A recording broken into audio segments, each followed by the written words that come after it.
Olá pessoal, tudo bem? Nós vamos fazer uma aula agora sobre reflexão total da luz, dando continuidade no tema refração, um fenômeno específico, né? Algumas condições específicas para ele poder acontecer. Bom, nessa aula, o que nós temos de objetivo? Reconhecer as condições para que essa reflexão total aconteça e entender o significado desse ângulo limite de reflexão.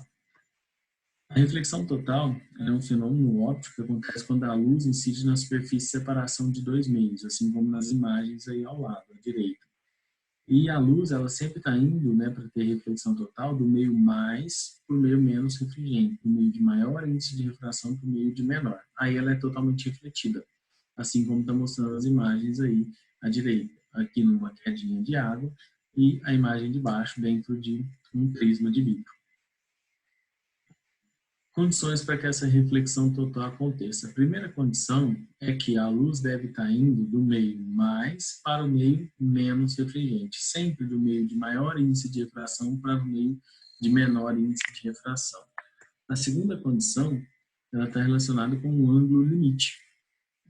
Para que aconteça a reflexão total, o ângulo de incidência ele tem que ser superior ao ângulo limite, ele não pode ser igual, ele tem que ser maior que o ângulo limite. E como que a gente determina esse valor do ângulo limite? Através da lei de Snell.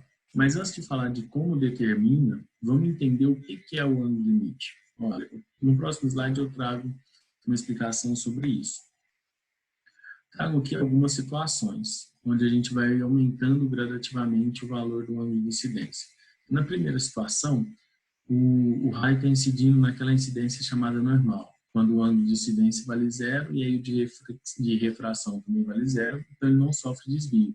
Ele continua o seu caminho aqui sem nenhuma mudança, certo?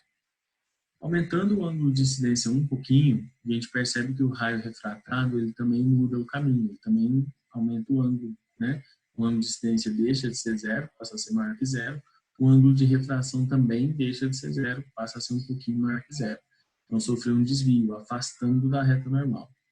Se aumentar um pouquinho mais esse ângulo de incidência, a gente percebe que o ângulo de refração também aumenta. Então, conforme aumenta o ângulo de incidência, aumenta o ângulo de refração, aumenta o afastamento entre o raio incidente e a reta normal, entre o raio refratado e a reta normal.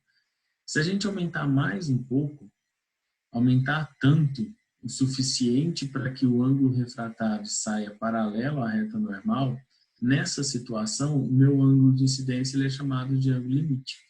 Então, quando eu vou aumentando gradativamente o ângulo de incidência, e aí o ângulo de refração ele vai aumentando, aumentando, aumentando. Quando o ângulo de refração, o raio refratado, sofreu um desvio de modo que ele esteja paralelo à superfície, tendo um ângulo de refração igual a 90 graus, aí o meu ângulo de incidência é chamado limite.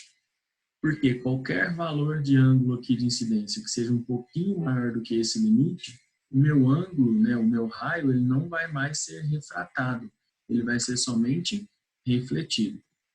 É a última situação, veja, o ângulo de incidência ficou maior que o ângulo limite, não temos mais refração, o fenômeno agora que acontece é reflexão total. Então a gente tem que entender o ângulo limite como sendo o ângulo máximo que vai poder ser feito entre a reta normal e o raio incidente para que ainda ocorra a refração. Quando a gente tem um ângulo superior a esse ângulo limite, não tem mais refração. O fenômeno que acontece é somente reflexão. Aí o fenômeno é chamado reflexão total. Como que a gente calcula esse ângulo limite? Aplicando a lei de Snell. A lei de Snell diz que o índice de refração do meio 1 vezes o seno do ângulo de incidência é igual ao índice de refração do meio 2 vezes o seno do ângulo de refração. Lembrando que o meu ângulo limite é chamado L agora, o meu ângulo de refração é 90. Substituindo, aí eu troquei 1 e 2 por meio mais e meio menos refringente, tá bom?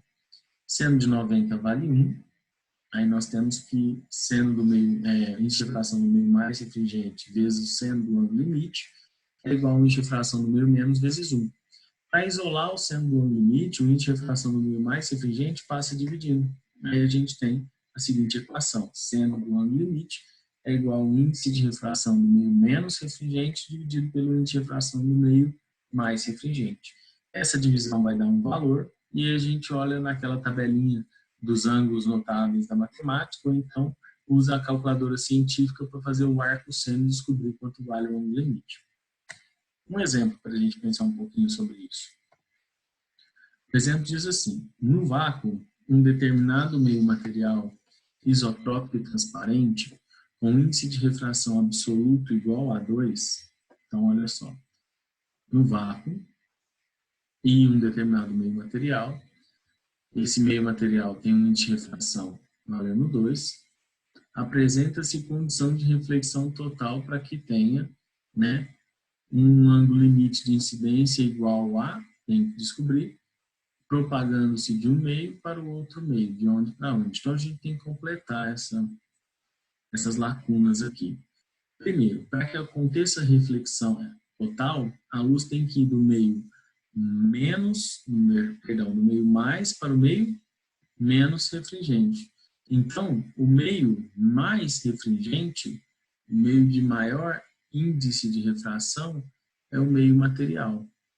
Então, a luz tem que estar indo do meio material para o meio menos refringente, que é o vácuo. Então, eu já sei que a luz vai do meio material para o vácuo. Já dá para a gente eliminar a letra B, a letra C, e a letra D, perdão, e a letra E. Sobrou ou C ou A. Para diferenciar uma das duas, eu preciso descobrir qual é o meu ângulo limite. Usa a lei de Snell. Aí eu tenho que o seno do ângulo limite é o índice do meio menos refringente pelo índice do meio mais refringente.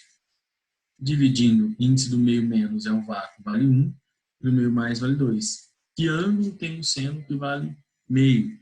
Lembra da tabelinha dos ângulos notáveis lá da matemática?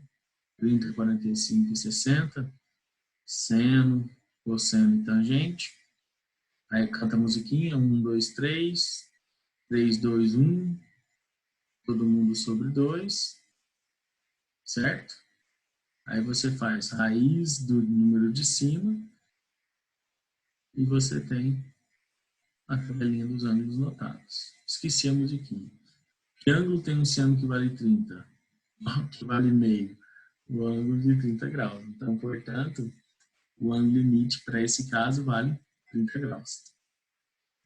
Bom, então, resumindo, quando a luz propaga do meio menos e atinge a fronteira de separação com o meio mais refringente, sempre ocorre refração, certo? Independente do ângulo de incidência. Agora, quando a luz vai do meio mais para o meio menos, pode ter refração e reflexão, e até reflexão total. Para um ângulo de incidência menor do que o ângulo limite, eu tenho refração e reflexão. Para um ângulo de incidência igual ao ângulo limite, né, a luz passa a se propagar paralelo, o raio refratado, paralelo à superfície, ainda tem reflexão e refração. E para um ângulo superior ao limite, não temos mais refração da luz, apenas reflexão da luz. Aí eu tenho a reflexão total. E o ângulo limite pode ser calculado pela equação seno de L, que é igual a índice de refração do meio menos, dividido pelo índice de refração do meio mais refringente. Bom, galera, é isso que eu tinha programado para a gente estar conversando, certo? Espero que vocês tenham entendido aí. Um grande abraço e até a próxima aula.